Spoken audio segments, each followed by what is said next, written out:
Here we are at Grave Light Farms in Connecticut and setting up the location for our orphan foals. We've put a pen up for the mare and the foal, and when we come on over here we're still in its infancy in creating the training area crucial to success for these foals. And so our trainer students are learning to create the correct environment for our success.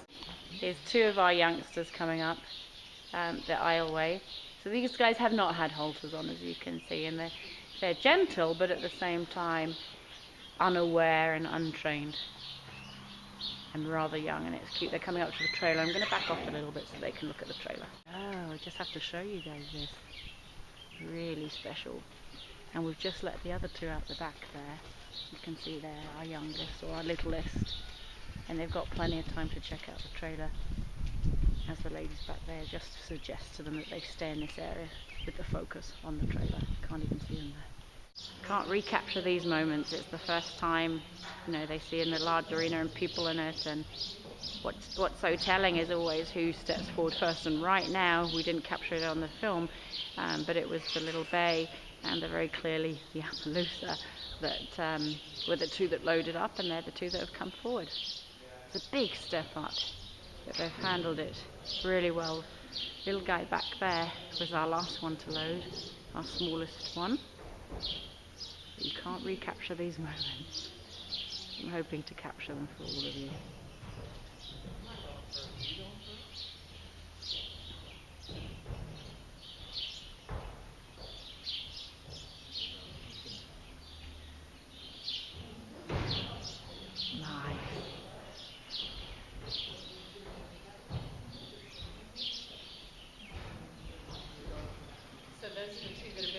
Yeah, and watch these guys too, because if you get the opportunity to get them in to a stool, they're beautiful.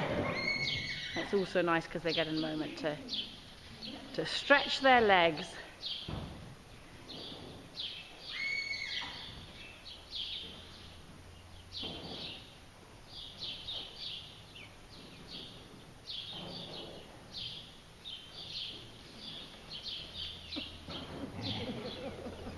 Oops, I think they like the camera.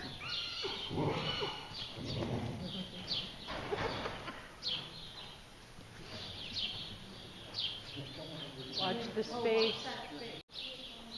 That's just precious. Kicking up their heels. That's these little cotton socks. What you'll see here sometimes is his tongue coming out the side. Little way of expressing nerves, I'm sure, and at the same time trying to nurse on the side of the bucket on times.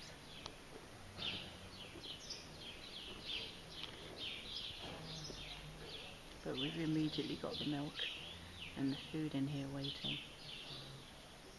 And these guys have learned to drink out of the buckets.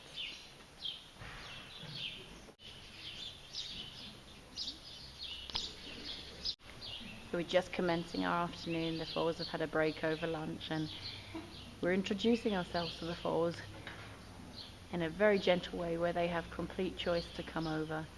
And you see Lorraine's chosen that angle and nicely slumped over so she's not invasive. The pressure of how far away you are, the angle you are, highly important. And this is our filly. She's been named Lacey, and you can see a degree of confidence in her.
put your hand up a little bit, Julia.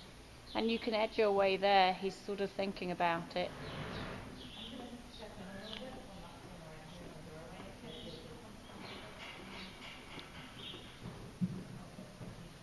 There. Just coming up to see you, isn't he? Many precious moments. Want to capture it all. So we move right on here with not just the touch, the grooming. And what the key is here, you see that was a beautiful time to do it because he's not allowed to body slam. And so the guideline here from the first 10 minutes would be that you cannot push, you cannot body slam, you can't throw your shoulder there. Susan's job is to stand fairly steady and then to tell him to move back or off. He can have the grooming, but there is protocol, which means we stand in the shoulder and he behaves beautifully, and then he can get scratched.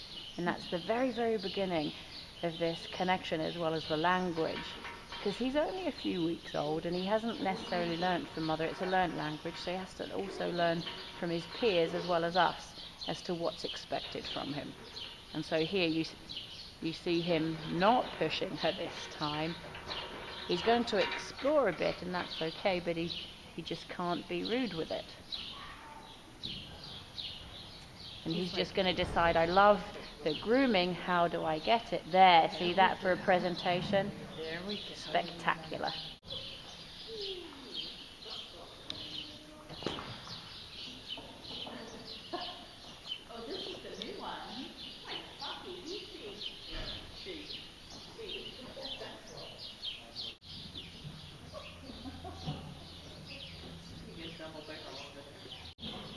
We got the chain grooming thing going on here. Yeah, chain grooming, as Cindy just said.